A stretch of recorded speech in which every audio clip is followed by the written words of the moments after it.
നവകേരള ബസിന്റെ ആദ്യ സർവീസ് ആരംഭിച്ചത് വൈകി. ബാംഗ്ലൂരിലേക്ക് പുലർച്ചെ 4 മണിക്ക് പുറപ്പെടാനിരുന്ന ബസ് പുറപ്പെട്ടത് 4:30-നാണ്. കോഴിക്കോട് KSRTC ബസ് സ്റ്റാൻഡിൽ നിന്നും യാത്ര തിരിച്ചെങ്കിലും യാത്ര തുടങ്ങിയ അല്പസമയത്തിനകം ഡോർ കേടായി. തുടർന്ന് യാത്രക്കാരന്റെ ബാഗ് കെട്ടിവെക്കുകയായിരുന്നു. 11:30-ന് ബാംഗ്ലൂരിലെത്തുന്ന ബസ് തിരിച്ച് ഉച്ചയ്ക്ക് 2:30-ന് ബാംഗ്ലൂരുവിൽ നിന്നും രാത്രി 10-ന് കോഴിക്കോട്ടേക്ക് എത്തും. നവകേരള സദസ്സിനൊപ്പം ബസ്സും ഏറെ വിവാദമായിരുന്നു. വിവരങ്ങളുമായി ഗോകുലാണ് ചേരുന്നത്. ഗോകുൽ, ആദ്യ യാത്രയിൽ തന്നെ ചില തടസ്സങ്ങൾ ഉണ്ടായി എന്നാണ് മനസ്സിലാക്കുന്നത്. എന്തൊക്കെയാണ് വിശദാംശങ്ങൾ? അതെ, ആദ്യ രാത്രിയിൽ തന്നെ ചില തടസ്സങ്ങൾ നവകേരള ബസ്സുമായി ബന്ധപ്പെട്ട യാത്രയ്ക്ക് ഉണ്ടാകുന്നുവെന്നാണ് ഈ ആദ്യ മണിക്കൂറുകളിൽ നമുക്ക് മനസ്സിലാക്കാൻ സാധിക്കുന്നത്. 4 മണിക്ക് യാത്ര ആരംഭിച്ച് ഉച്ചയ്ക്ക് 11:30യോടുകൂടി ബാംഗ്ലൂരിൽ എത്തുന്ന രീതിയിലായിരുന്നു ഈ നവകേരള ബസ്സിന്റെ യാത്ര ക്രമീകരിച്ചിരുന്നത്. തുടർന്ന് ഉച്ചയ്ക്ക് 2:30 അവിടെ നിന്ന് പുറപ്പെട്ട് രാത്രി 10 മണിയോടുകൂടി തിരിച്ച് കോഴിക്കോടേക്ക് എത്തുന്ന രീതിയിലായിരുന്നു യാത്ര.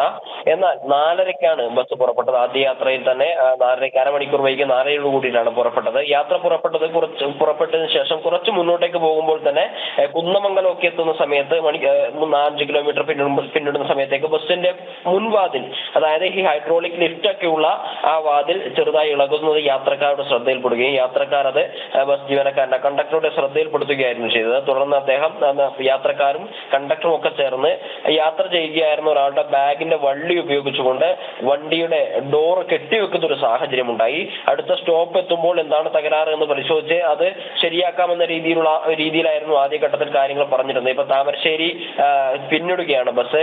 എന്നാൽ ഈ അരമണിക്കൂർ വൈകിയതിനാൽ തന്നെ 11:30യോട് കൂടിയിട്ട് അവിടെ ബാംഗ്ലൂർ എത്താനുള്ള രീതിയിലാണ് ക്രമീകരിച്ചിരുന്നത് എന്നതിനാൽ തന്നെ ഈ ആദ്യഘട്ടത്തിൽ താമരശ്ശേരിയിൽ ഇത് പരിശോധന നടത്തിയിട്ടില്ല.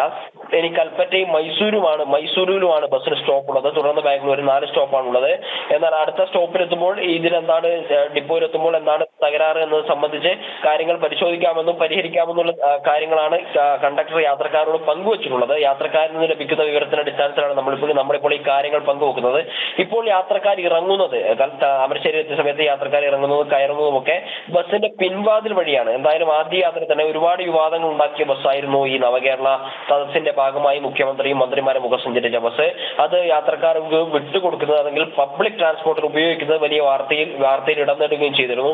എന്നാൽ അതിന്റെ ആദ്യ യാത്ര തന്നെ മറ്റൊരു വിവാദത്തിലേക്ക് പോകുന്ന രീതിയിലൊക്കെയാണ് കാര്യങ്ങൾ ഇപ്പോൾ നീങ്ങുന്നത്. യാത്ര അരമണിക്കൂർ വൈകി പുറപ്പെട്ടതിന് ശേഷം അതിന്റെ ബസ് തകരാറിലായതിനു ശേഷം അതിൽ യാത്രക്കാരന്റെ ബാഗിന്റെ വള്ളി ഉപയോഗിച്ച് അത് ഡോർ കെട്ടിയിട്ട് യാത്ര ചെയ്യേണ്ട ഒരു സാഹചര്യം ഉണ്ടാകുന്നു. എന്തായാലും ഈ പ്രശ്നം പരിഹരിക്കാമെന്ന ഒരു ഉറപ്പ് ജീവനക്കാരുടെ ഭാഗത്തു നിന്നുണ്ടായിട്ടുണ്ട്. അത് എവിടെ വെച്ചിട്ടായിരിക്കും, എപ്പോഴായിരിക്കും എന്നുള്ളതിനെ സംബന്ധിച്ച കൂടുതൽ വിവരങ്ങൾ ലഭ്യമാകാനിരിക്കുന്നതേ ഉള്ളൂ. ദേവിക. ശരി, കോഴിക്കോട് നിന്ന് ഗോകുലാണ് വിവരങ്ങൾ പങ്കുവച്ചത്.